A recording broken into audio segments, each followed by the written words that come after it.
Hello friends, welcome to smart fitter study channel.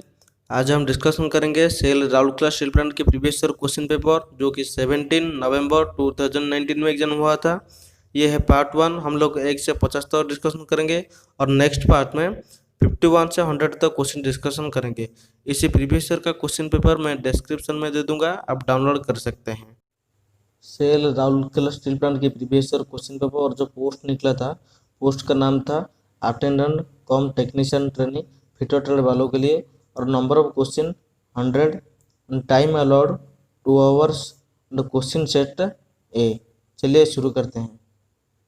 First question, the unit of a lathe which houses the lathe spindle and control levers for speed selection is called a.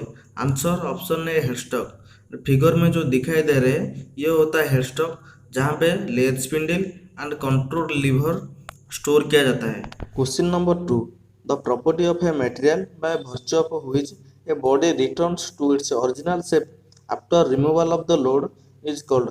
Answer option B elasticity. एक body से load removal करने के बाद वो उसके original shape को return करते हैं तो उसको बोलते हैं elasticity. Question number 3, quick return mechanism is used in A. Answer option D shaping machine.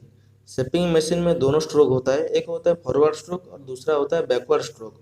इसे फॉरवर्ड स्ट्रोक में कटिंग ऑपरेशन किया जाता है और बैकवर्ड स्ट्रोक में कुछ काम नहीं किया जाता है। इसी लॉस ऑफ टाइम को सेविंग कराने के लिए क्विक रिटर्न मैकेनिज्म यूज किया जाता है। Question number 4, choose the wrong statement. Answer option D, here given tumbler gears in lathe are used to reduce the spindle speed. It is wrong because tumbler gear is used to change the direction of a field of the tool for the same direction of rotation of the spindle।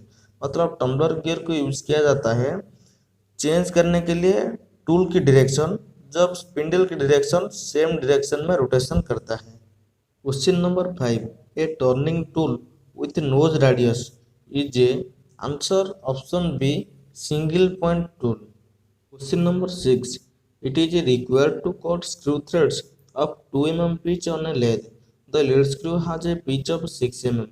If the spindle speed is 60 rpm, then the speed of the lead screw will be how much?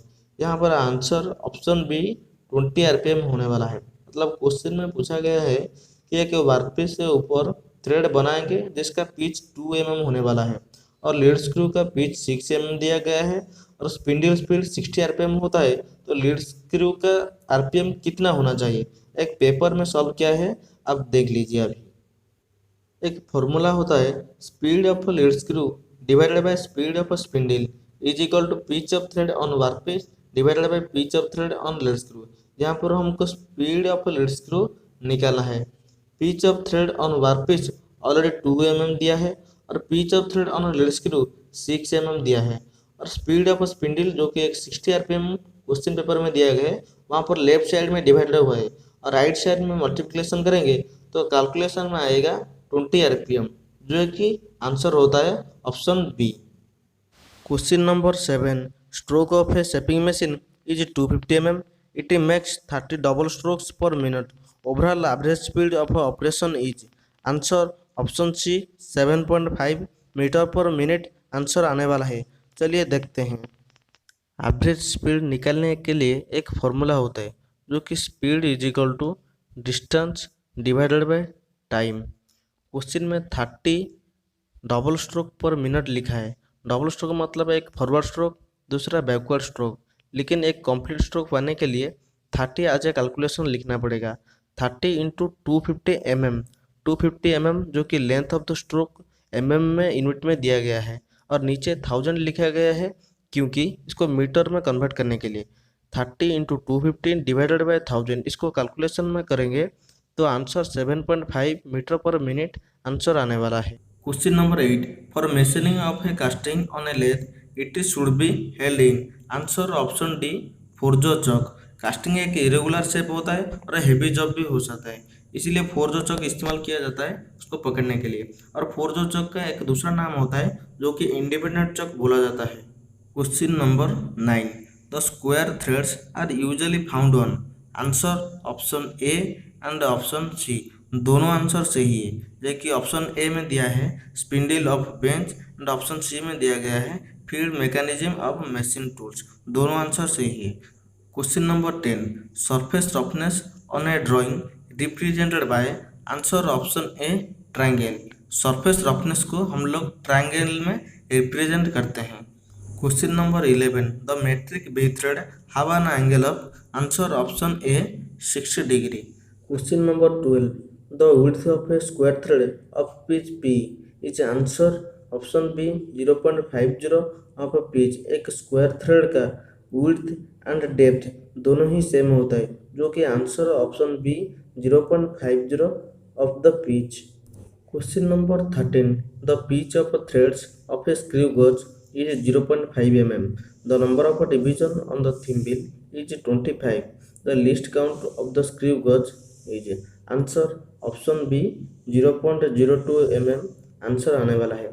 Screw gauge एक micrometer का other name होता है और दिया गया है question में कि एक माइक्रोमीटर का पिच ऑफ द थ्रेड जो कि 0.5 mm और उसके थिम्बल में 25 डिवीजन है, तो इसका लिस्ट काउंट कितना है?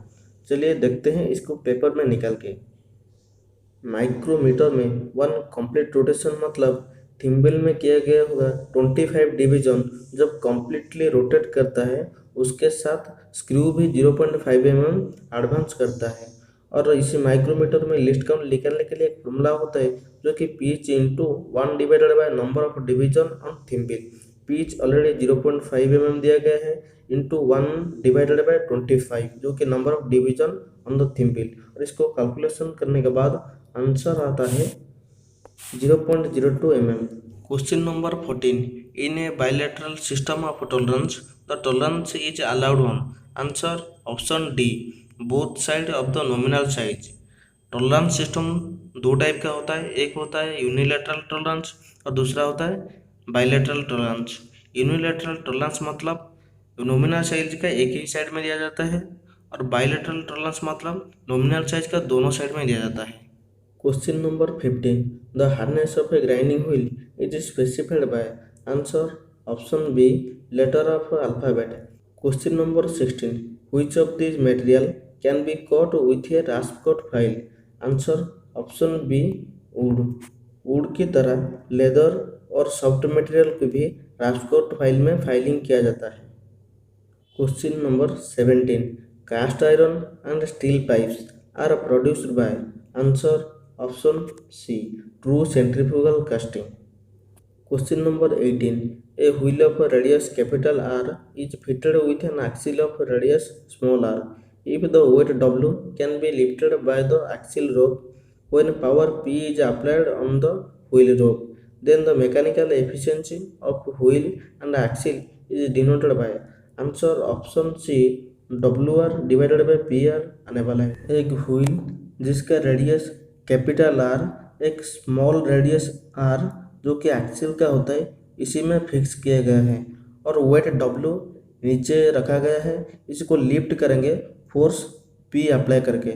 इसी में मैकेनिकल एफिशिएंसी निकालने के लिए एक फॉर्मूला जो कि output divided by input is equal to output weight W के साथ स्मॉल रेडियस आर जो कि एक्सिल का और डिवाइडेड बाय इनपुट में दिया गया जाता है कि फोर्स पी के साथ कैपिटल आर जो कि व्हील का रेडियस होता है। तो आंसर आता है W small R divided by P into capital R. Question number 19, for holding the irregular shape job in lathe machine which of the following chuck to be used. Answer option B independent और four jaw chuck. Independent chuck का other name होता है फोरजॉर्ज chalk. इसी chalk को एक irregular shape job को पकड़ने के लिए यूज किया जाता है। Question number 20, any object placed behind a vertical plane and below horizontal plane then object lie in answer option B third quadrant. Actually में दोनों प्लेन होता है, एक होता है हॉरिजॉन्टल प्लेन और दूसरा होता है vertical plane.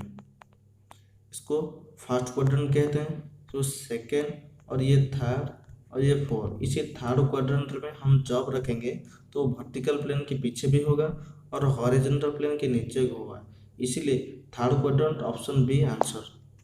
Question number 21, skew surface is a surface which answer option D incline to HP VP and VP। Question number 22, a grinding wheel is specified as. एक सीरीज लिखा गया है जो कि WA60MB22। इसी में the symbol M represent, answer option B grade. इसी M symbol grade को रिप्रेजेंट करता है। Question number 23, which of the following gauge is used to measure the clearance between two mating parts, answer option A feeler gauge. Question number 24, match list 1 with list 2 and select the correct answer using the code given below the list। List one में material का properties दिया गया है और list 2 में इसी properties को जानने के लिए कौन सा टेस्ट किया जाता है इसको अंडर में दिया गया है।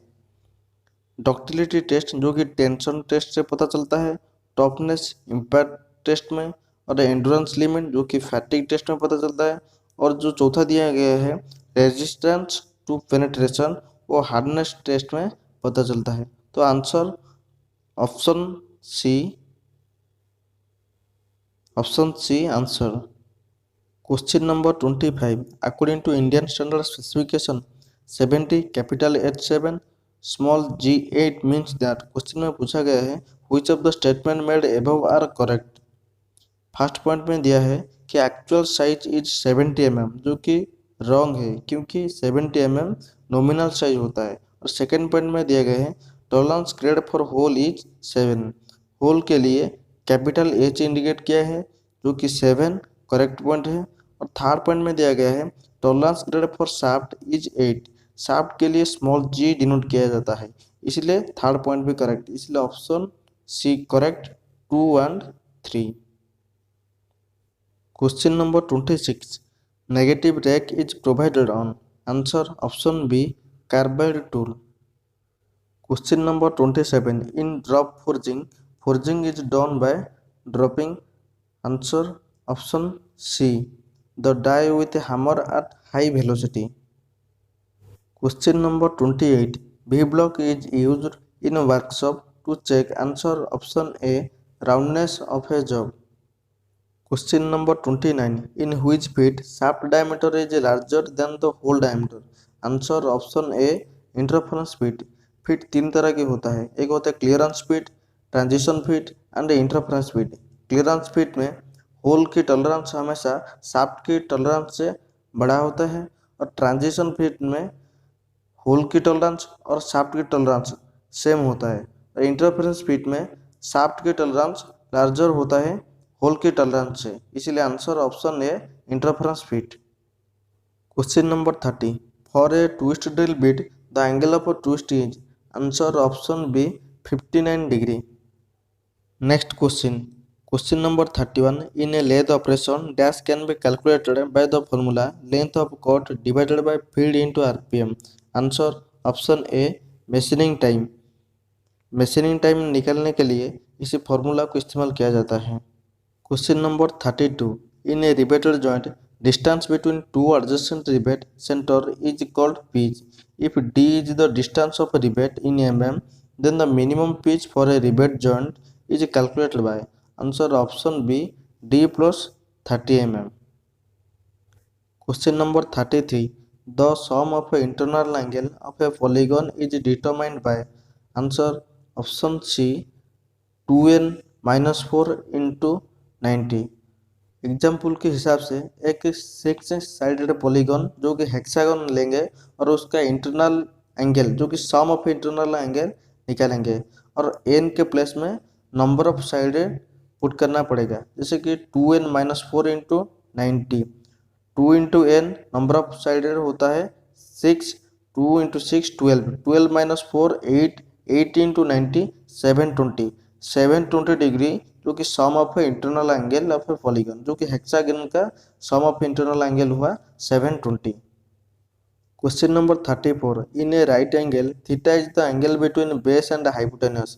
If base is equal to 2 centimetre and height is equal to 1 centimetre, then the value of 2 tan theta divided by 1 plus tan square theta is answer option B 4 divided by 5। अभी paper में solve करके देखेंगे। इसी triangle में theta एक angle है hypotenuse और base के बीच में, यहाँ पर हाइट 1 cm दिया गया है और बेस 2 cm दिया गया है। tan थीटा निकालने के लिए फॉर्मूला होता है P डिवाइडेड बाई B, मतलब perpendicular divided by base. Perpendicular जो कि हाइट 1 cm दिया गया है और बेस जो कि 2 cm, इसलिए tan theta is equal to P by B, मतलब 1/2। इसी 1/2 वैल्यू को हम फॉर्मूला में पुट करेंगे, जैसे कि 2 tan theta divided by 1 plus tan square theta is equal to 2 into 1/2 divided by 1 plus 1/2 whole square is equal to 1 whole divided by 5 divided by 4 is equal to 4/5, जो कि आंसर 4/5 होता है।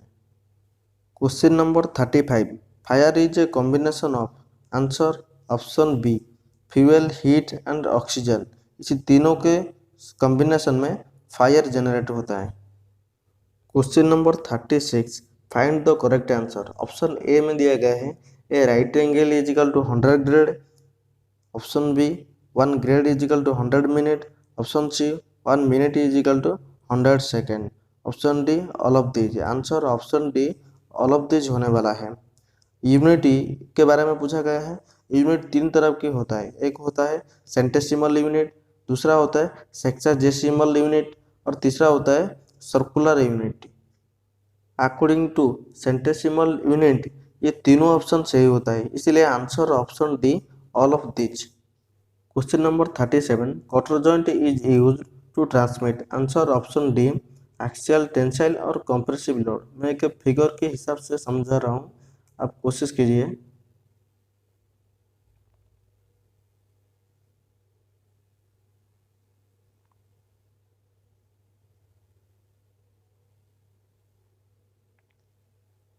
ये दोनों शाफ्ट और इसी को कनेक्ट करने के लिए एक कटर फिक्स किया जाता है बीच में। दोनों साइड से पुल करेंगे तो इसको बोला जाएगा टेंसाइल, और दोनों साइड से पुश करेंगे उसको बोला जाएगा कंप्रेसिव। इसको बोलते हैं एक्सिस। इसी के बीच टेंसाइल और कंप्रेसिव लोड को ट्रांसमिट करने के लिए कटर जॉइंट यूज किया जाता है। Question number 38, two equal forces of magnitude 10 newton act at an angle of 90 degree, their resultant is equal to, answer option B 10√2 newton. अभी पेपर में सॉल्व करके दिखाएंगे।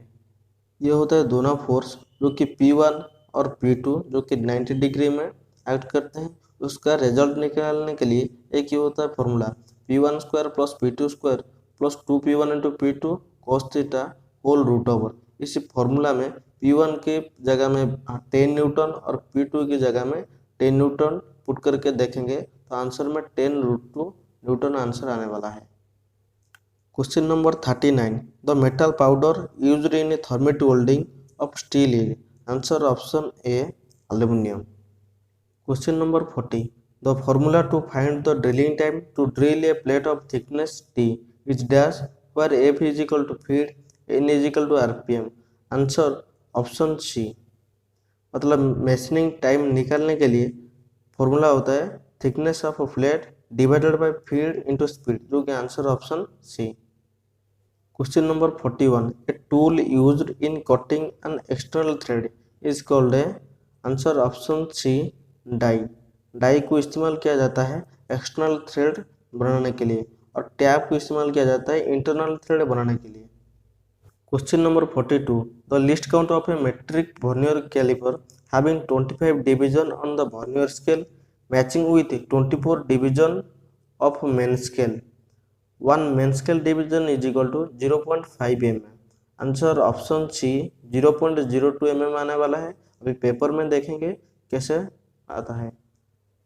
क्वेश्चन में दिया गया है 25 vernier scale division is matching with 24 main scale division, मतलब 1 vernier scale division is equal to 24 divided by 25 main scale division, और 24 divided by 25 into we can write 0.5 mm because before we read 1 main scale division is equal to 0.5 mm.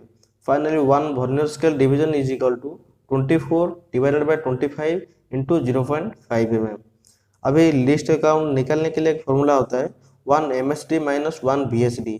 1 MSD के place में लिखेंगे 0.5 mm और 1 VSD के place में इसी value को लिखेंगे। तो कैलकुलेशन करने के बाद आता है 0.5 माइनस 0.48 जो कि 0.02 mm लिस्ट काउंट आंसर आता है। Question number 43 the included angle in acme thread is answer option C 29 degree. Acme thread की 29 डिग्री होता है, बी थ्रेड 60 डिग्री, BSW यानी कि British standard Whitworth thread 55 degree और उसके साथ ब्रिटिश स्टैंडर्ड 5 थ्रेड जो कि BSP वो भी 55 डिग्री होता है। Question number 44 for achieving a specific surface finish in a single point turning the most important factor to be controlled is answer option C feed. Feed is the distance a drill advances into the work in one complete rotation is defined as feed. Feed को express किया जाता है 100th of a millimetre में। Question number 45 a dynamometer is a device used for the measurement of answer option B force during metal cutting. मतलब dynamometer को use किया जाता है मेटल कटिंग के टाइम पे फोर्स को मेजर करने के लिए।